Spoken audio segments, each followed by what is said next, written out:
Good morning, everyone. Good morning, ma'am. Good morning. Good morning, ma'am. Good morning. We are fine, ma'am, and what We are about you? fine, and what about you? I am also fine. बेटा आज के session में हमने आप लोगों से प्रेमचंद की कहानी ईदगाह पढ़ के आने के लिए कहा था ना, उस पर चर्चा होगी। कहानी के समता और समानता की दृश्य जो है इस कहानी की चर्चा होना था। तो आप लोगों ने तैयार किया है चर्चा? Yes ma'am. हाँ, चलिए सबसे पहले हम मुस्कान से कहेंगे। चलिए मुस्कान। मैम स्टोरी बताना है। हाँ, स्टोरी बताइए। उसमें आपको कहाँ पर समाज में उस स्टोरी के माध्यम से आप ये बताइए कि कहाँ पर समता और समानता दिख रहा है आपको स्टोरी के आधार से। Yes ma'am. मैम गांव में पूरे 30 रोजों के रमजान के बाद ईद के त्योहार की खुशियां मनाई जा रही थी। सभी अपने कामों को निपटा रहे थे। उनमें से सबसे ज्यादा उत्सुक बच्चे हैं। हामिद एक 4-5 साल का दुबला पतला बालक है। वह अपनी दादी अमीना के साथ रहता था। उसके बचपन में ही उनके माता पिता की मृत्यु हो गई थी, परंतु उसे लगता था कि उसके अब्बा जान एक दिन आएंगे और उसके लिए ढेर सारा उपहार लेकर आएंगे। उसकी दादी अमीना अपने घर की आर्थिक स्थिति जानती थी और उन्हें हमेशा चिंता रहती थी कि इस बार ईद का त्योहार कैसे मनाएंगे। हामिद के पास सिर्फ 3 पैसे थे। सभी लोग ईदगाह पहुंचकर ईद की नमाज पढ़ने के बाद एक दूसरे से गले मिलते हैं। बच्चों की टोली मेले में कई तरह के मिठाइयाँ और खिलौने खरीदते हैं, किंतु हामिद के पास मात्र 3 पैसे हैं, जिससे वह लोगों को देखते हुए खुद भी खिलौने और मिठाई खरीदना चाहता था, परंतु वह अपनी दादी के लिए चिमटा खरीदता है। इस बात पर उसके सभी दोस्त उस पर हंसते हैं। वह उनके खिलौनों की निंदा कर अपने खिलौने चिमटे की बहुत श्रेष्ठता बताता है। घर आने पर जब दादी उसके हाथों में चिमटा देखती हैं तो डांटने लगती हैं, लेकिन चिमटा लाने का कारण बताने के बाद वह हामिद को अपने गले से लगा लेती हैं और उसे अपनी भावुक निगाहों से देखकर उसके लिए भगवान से प्रार्थना करती हैं कि इसकी आयु दीर्घ हो। इस कहानी में मुझे यह शिक्षा मिलती है कि जो छोटे बच्चे होते हैं और गरीब घर के होते हैं, वह अपने बड़ों के बारे में सोचते हैं कि जैसे बड़े हमारे ख्याल रखते हैं, उसी तरह हमें भी अपनी आर्थिक स्थिति को देखकर बड़ों का ख्याल रखना चाहिए। बहुत अच्छा बेटा। चलिए गौरव। गौरव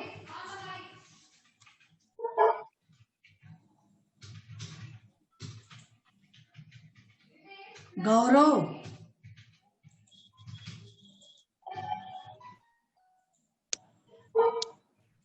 आपने तैयार किए हो? गौरव बोल ही नहीं रहे हैं। गौरव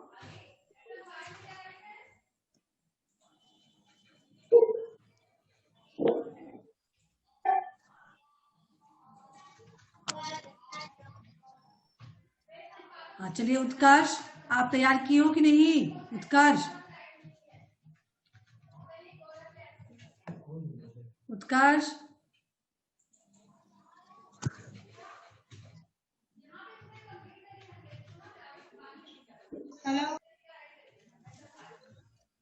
बेटा, जो लोग तैयार किए हो खुद से भी बोलने का प्रयास करो। लग रहा है सुन ही नहीं रही है। उत्कर्ष है, गौरव है।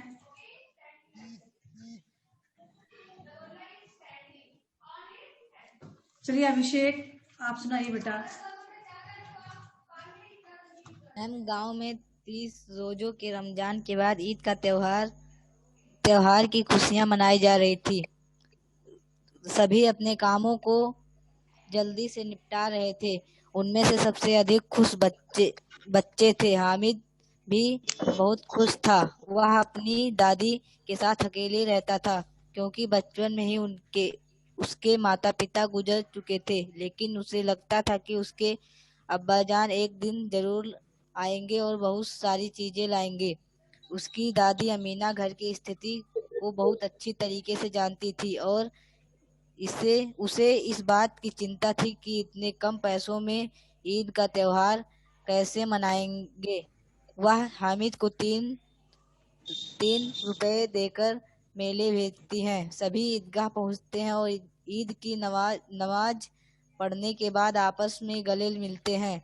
बच्चों की टोली मेले में तरह तरह के खिलौने और मिठाइयाँ खरीदती हैं, लेकिन हामिद के पास मात्र 3 ही पैसे हैं जिससे वह अपनी दादी के लिए चिमटा चिमटा खरीदता है। इस बात पर उसके सभी दोस्त हंसी उड़ाते हैं। वह उनके खिलौनों की निंदा करता है और अपने चिमटे को श्रेष्ठ बताता है। घर आने पर जब दादी उसके हाथों में चिमटा देखती हैं तो उसे डांटने लगती हैं।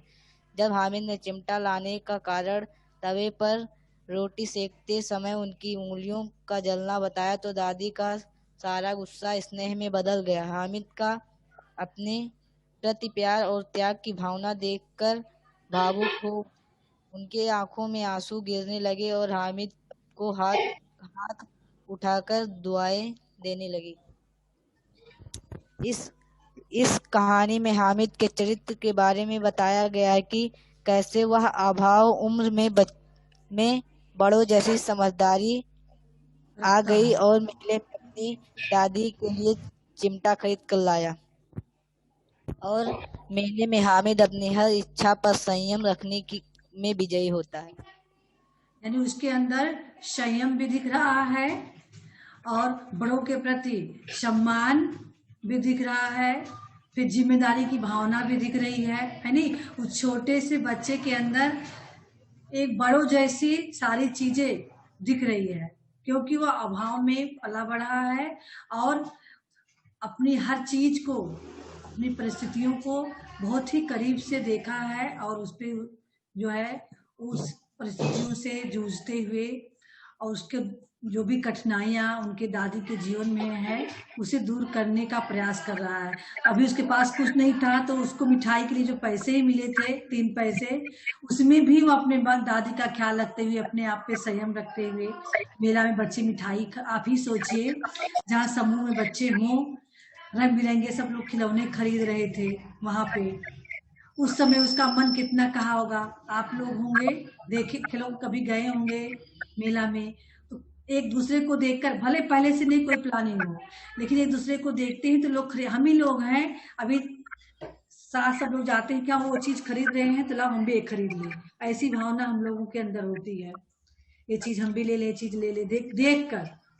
लेकिन वो छोटा सा बच्चा अपने साथियों को खिलौने खरीदते हुए देखता है, वहां भी संयम रख लेता है, मिठाई खाते हुए देखता है, वहां भी संयम रख लेता है, हर चीज पे संयम रख, झूला झूला झूल रहे थे सभी लोग उसको भी देखता है, वहां भी वो संयम रख से काम लेता, नहीं जाता, पैसे पे बचा लेता है। उसे अपनी दादी का इतना ख्याल है कि दादी रोज रोटी सेकती है तवे पे तो उनका हाथ जल जाता है, क्योंकि उनके पास चिमटा नहीं था। तो जब चिमटा को देखता है तो उसे दादी की ख्याल आ जाती है और झट से उन पैसों से वो चिमटा खरीद लेता है। बड़े शान से जब उसके दोस्त लोग उसे चिढ़ाते रहते हैं तब भी कहता है तुम्हारी भिस्ती है टूट जाएगी, ये खिलौने हैं माटी के फूट जाएंगे, कागज के गल जाएंगे, पानी पड़ेगा, लेकिन चिमटा को अपने कंधे पे रखता है जैसे कोई सिपाही बंदूक को रखे हो, ऐसे ही चिमटे को कंधे पे रख के और बड़े ही गर्व का जो है से कहता है कि मेरा चिमटा बंदूक की तरह है, ये न टूट सकता है न फूट सकता है और मेरी दादी के हाथों को जलने से बचाएगा। वास्तव में जब दादी जाता है और दादी सारी वृत्तांत जानती हैं, मतलब नहीं खरीदा तो वो गुस्सा पड़ती है कि मैंने तो तुम्हें मिठाई खाने के लिए पैसे दिए थे, तो वो बताता है कि मैं आपका प्रतिदिन जो है रोटी सेकते हुए तवे पे हाथ जल जाता था, इसलिए मैंने यह खरीदा है। तो दादी का कलेजा उस समय जो है बहुत ही भावुक हो जाता है हृदय, अपने छोटे से बच्चे की बुद्धिमत्ता को देखकर। बहुत ही दादी वैसे भी बच्चों का बहुत ख्याल रखती हैं, तो इसलिए बहुत ही दुआ देती हैं, उसकी दीर्घायु की प्रार्थना करती हैं। तो ये चीज ये कहानी जो है यही शिक्षा सबको दे रही है कि समझदारी, परिस्थितियों के अनुसार हमें समझदार बनना चाहिए। तो चलिए आकृति, आप कहानी तैयार की हो कि नहीं? आकृति, और जो टॉपिक था उस दिन सबसे सुना गया था, शिक्षा हमारा मौलिक अधिकार है, आप लोग नहीं सुनाए थे, क्या तैयार है जी? Prachi, yes ma'am. जो टॉपिक तैयार है उस पर चर्चा कीजिए। चलिए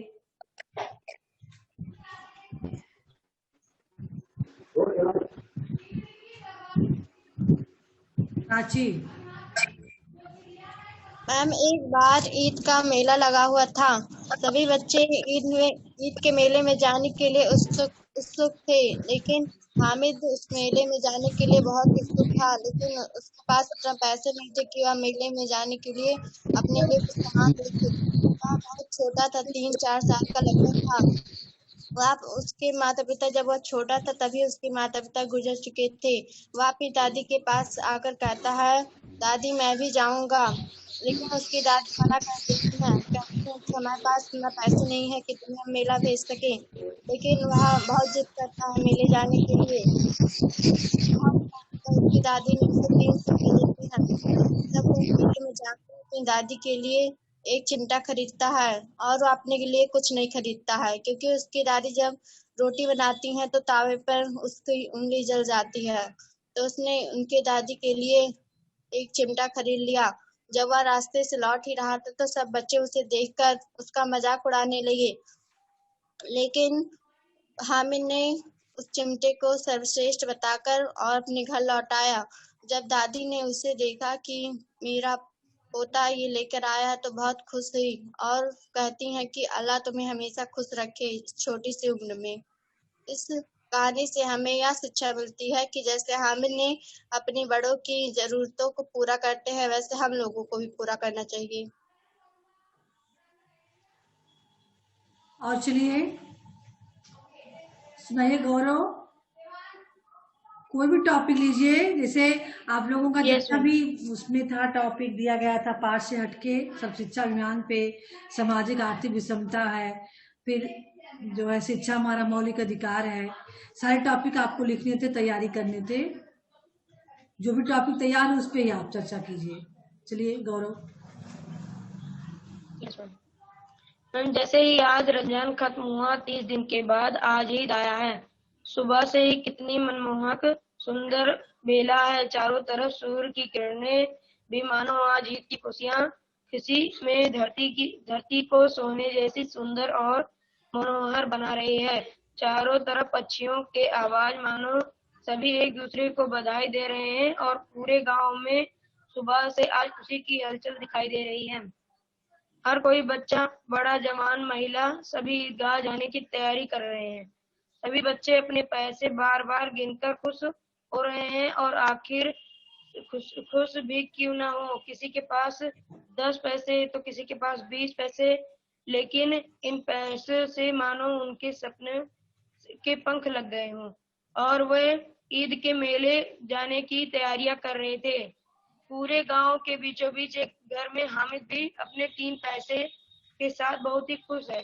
भले ही उसके पास नए कपड़े नहीं है, पैरों में जूते नहीं है, लेकिन फिर भी वह खुश है कि उसे आज मेला देख जाना है।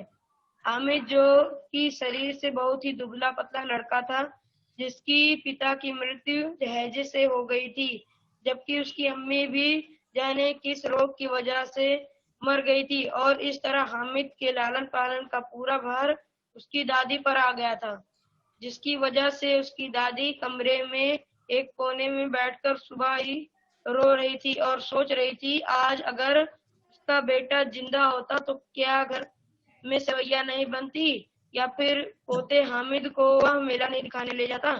यही सब बातें थी जो कहीं न कहीं हामिद की दादी को अंदर ही अंदर दिल पर बैठी जा रही थी। आखिर वह चाहकर भी तो कुछ नहीं कर सकती थी, क्योंकि घर में खाने के लिए एक दाना भी तो नहीं था। लेकिन इतने में हामिद अपने दादी के पास आया और कहता है कि दादी आप डरना नहीं, मैं जल्द ही मेले से आ जाऊंगा, और हाँ, मैं ही सबसे पहले मेले पे आऊंगा। लेकिन उसकी दादी तो इसी चिंता में डूबी हुई थी कि आखिर गांव में सब बच्चे अपने माँ बाप के साथ मेला देखने ईदगाह जा रहे हैं। वह इतनी बूढ़ी भी तो हो चुकी है कि इतने दूर पैदल भी नहीं जा सकती। किसी तरह वह अपने पास रखे 3 पैसे हामिद को देते हुए कहती है कि बेटा ये ले पैसे और ध्यान से जा। और फिर गांव के बच्चों के साथ मेला देखने निकल पड़ता है, और रास्ते में नंगे पैर कांटों की परवाह किए गांव के बगीचे रास्ते में बगीचे खेतों को पार करते हुए आखिरकार मेरे के नजदीक पहुंच जाता है। और यही मेरा होता है, दूर से ही ईदगाह नजर आने लगता है। इसके बाद तो मानो सबको पैर में पंख लग गए हों। फिर सभी एक साथ नमाज पढ़ते हैं। इसके बाद सभी मेले में घूमने चले आते हैं। कोई मिठाइयाँ तो कोई खिलौने को, कोई घर पे सामान खरीद रहा है। हर कोई प्रसन्न है, लेकिन हामिद के पास तो सिर्फ 3 ही पैसे थे। वह चाहकर भी कुछ नहीं खरीद सकता था। लेकिन वह मिठाइयों को गौर देखा और उसके मुंह में पानी आ जाता, लेकिन खुद को रोकते हुए वह आगे बढ़ जाता है।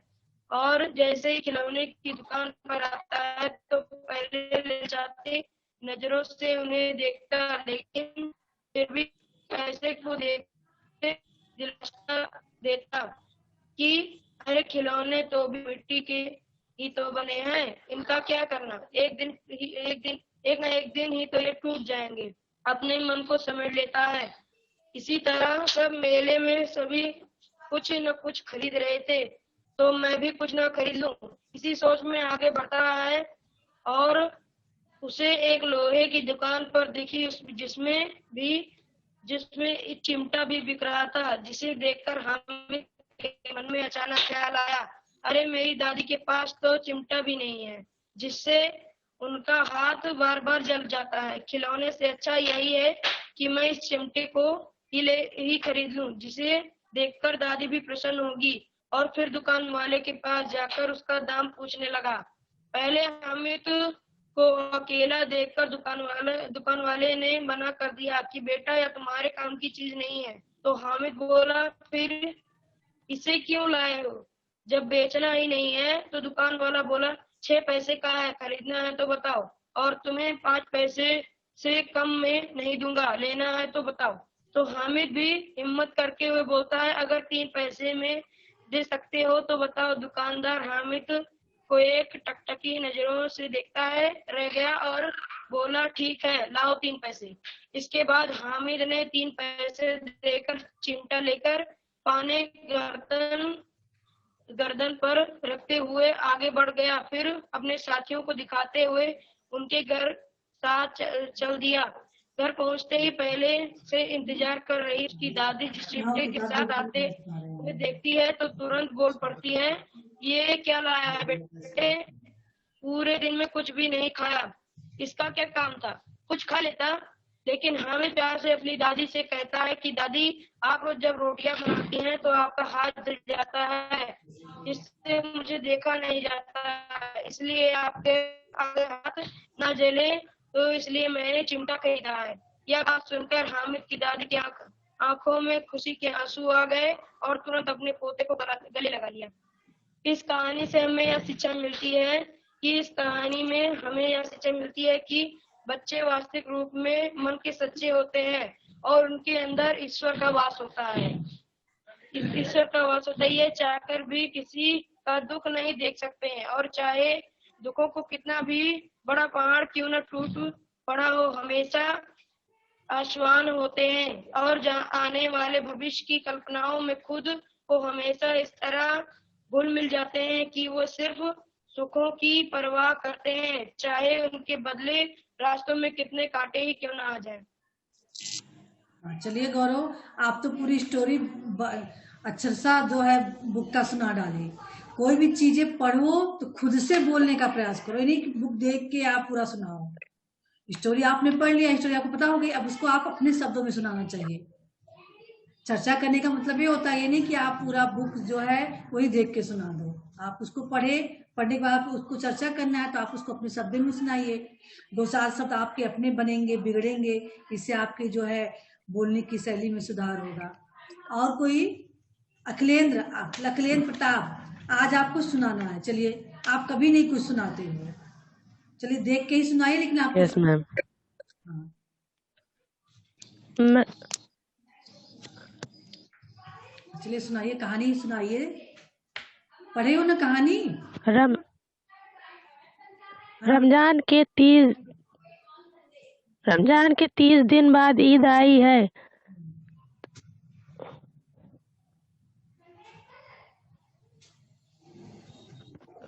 बोलिए अपनी अपने मन में जो कहानी है उसी को अपने शब्द में बोलिए। सभी बच्चे बहुत खुश हैं, ईद का मेला देखने जाना है। हामिद भी बहुत खुश है। इस तरह से सुबह हाँ, सुबह सुबह से ही कितना म- मनो मन मनोहक सुंदर बेला है।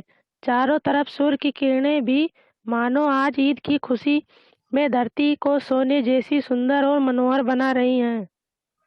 चारों तरफ पक्षियों की आवाज मानो सभी एक दूसरे को बधाई दे रहे हैं। पूरे गांव में खुशी की हलचल दिखाई दे रही है। हर कोई बच्चा बूढ़ा ईदगाह जाने की तैयारी कर रहा है। हामिद हामिद जो कि शरीर से बहुत ही दुबला पतला था, जिसके पिता की मृत्यु हैजे से हो गई, जबकि उसकी अम्मी भी न जाने किसी पीलिए की रोग की वजह से मर गई थी। और इस तरह हामिद के लालन पालन का पूरा भार उसकी दादी पर आ गया था, जिसकी वजह से उसकी दादी कमरे के एक कोने में बैठकर सुबह से ही रो रही थी और सोच रही थी कि अगर आज मेरा बेटा जिंदा होता तो क्या घर में सेवइयां नहीं बनती। उसके पोते हामिद को वह मेले नहीं दिखाने ले जाता। यही सब बात थी जो कि ना कही हामिद की दादी को अंदर ही अंदर दिल पर बैठी जा रही थी। आखिर वह चाहकर भी कुछ नहीं कर सकती थी, क्योंकि घर के में खाने के लिए एक दाना भी नहीं था। किसी तरह हा, किसी तरह हामिद की दादी गांव से 3 पैसे मांग कर लाई, अच्छा बेटा, जिससे अंतिम हा, बताइए, इस कहानी से आपको क्या सीख मिल रही है? अंतिम बताइए आप। स्टोरी सबकी वही रहेगी जो बुक देख के बहुत पढ़ना है। आपको क्या सीख मिली इस कहानी से? इस, आप बताइए अपने शब्दों में। इस कहानी से हमें यह शिक्षा मिलती है कि बच्चों के वास्तविक मन के सच्चे होते हैं, जिनके अंदर ईश्वर का वास होता है। वह चाहकर भी किसी के दुख को नहीं देख सकती, और चाहे दुखों का कितना भी पहाड़ क्यों न टूट पड़ा, वह हमेशा आशावान होते हैं और आने वाले भविष्य की कल्पनाओं में खुद को हमेशा इसी तरह घुल मिल जाते हैं कि वह सिर्फ सुखों की परवाह करते हैं, वह चाहे उसके बदले रास्ते में कितने ही कांटे क्यों न आए। चलिए प्रखर, प्रखर, प्रखर, अनुराग, यस मैम। वीडियो आप ऑन कीजिए अपना पहले। मैम आप भी बीच कुछ में चर्चा में भाग लेंगे? Yes ma'am. हाँ, शॉर्टकट में, लेकिन पूरा हूबहू आप लोग को बुक देख के नहीं बताना है, चर्चा करना है। अपने शब्दों में थोड़ा बहुत उस कहानी को संक्षिप्त में बताइए, फिर से आपको क्या सीख मिली इसको बताइए। एक यह एक दिन ईद का दिन था। रहीमन रहीम नाम ही नहीं पता है आपको, रहीम कर रही हो। काव्यांशु आप बताइए। काव्यांशु, इतने देर से सुन रहे हो, उतना सीख जाती है सुनकर कहानी। हाँ काव्यांशु, मैम बता रहे। चलिए 60 का Yes, ma'am. सुनना है। मैम एक बार की बात है, एक गांव में एक लड़का हामिद नाम का रहता था। उसके माता पिता नहीं थे और साथ में ईद का त्योहार आने वाला था। एक उसकी बूढ़ी दादी अमीना थी। उसके पास केवल 3 रुपए थे ईद ईद के मेले में जाने के लिए, और उसके पास कपड़े भी नहीं थे पहनने के लिए। उसकी दादी ने कहा हमें नहीं जाना, लेकिन सभी के माता पिता अपने बच्चे के साथ जा रहे थे, और किसी बच्चे के पास 10 रुपए, किसी बच्चे के पास 15 रुपए, किसी बच्चे के पास 12 रुपए, लेकिन हामिद के पास खाली 3 रुपए ही थे। वे ईद के मेले में जाता है, और वहाँ पर सभी लोग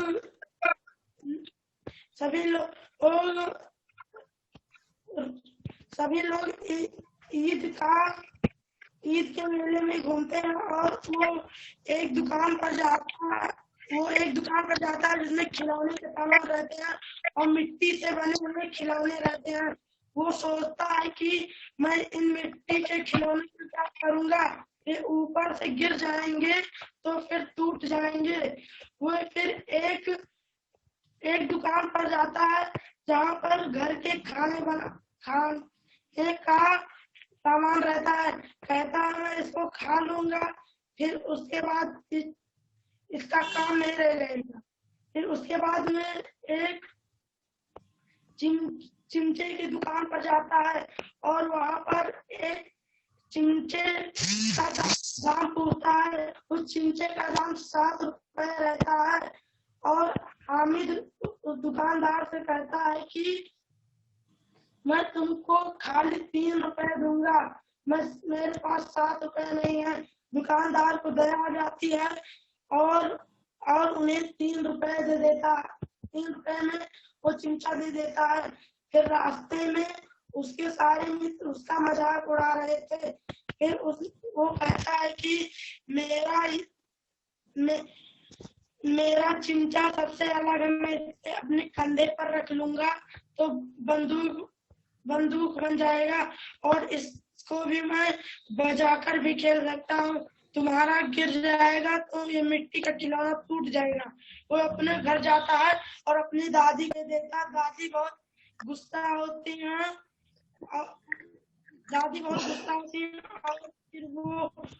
और फिर दादी को पूरी बात बताता है, और दादी खुश इस कहानी सीख मिलती है कि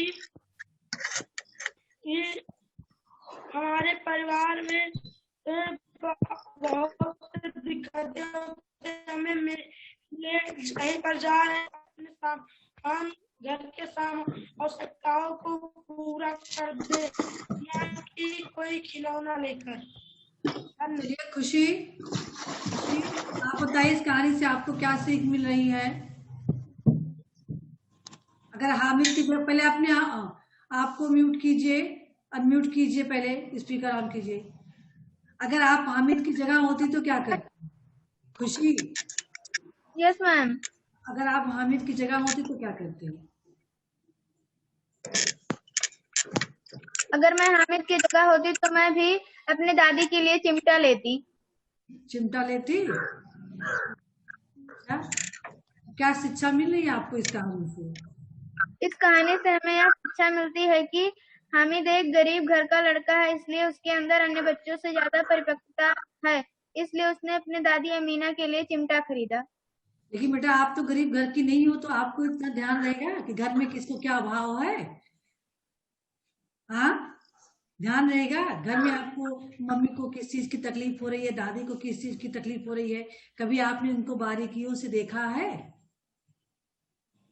खुशी, हाँ, इसकी फीलिंग्स आपको हुई है? या आप सभी को कभी अपने अपने से बड़ों की घर में रह के अपने से बड़ों की फीलिंग्स को आपने कभी महसूस किया है?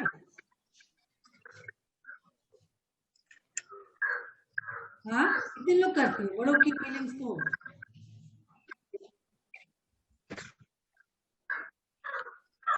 हैंड शो कीजिए, कितने लोग अपने घर में रह के अपने बड़ों की फीलिंग्स को महसूस करते हो?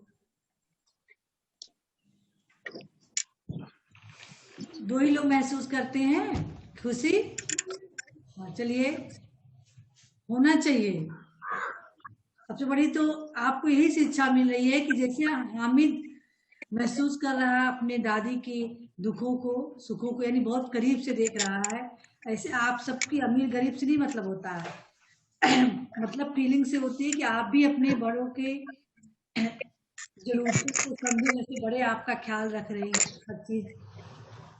हर चीज का, ऐसे भी आपको भी देखना चाहिए कि बड़े बड़े क्या क्या उनकी जो है किस चीज का अभाव है उनके पास, या फिर वो हमारे बारे में क्या सोच रही हैं, हम उनके बारे में क्या, हमें उनके बारे में क्या सोचना चाहिए। घर में रहो परिवार में तो अपने परिवार के भी फीलिंग्स को समझना चाहिए। ठीक है, तो चलिए बेटा,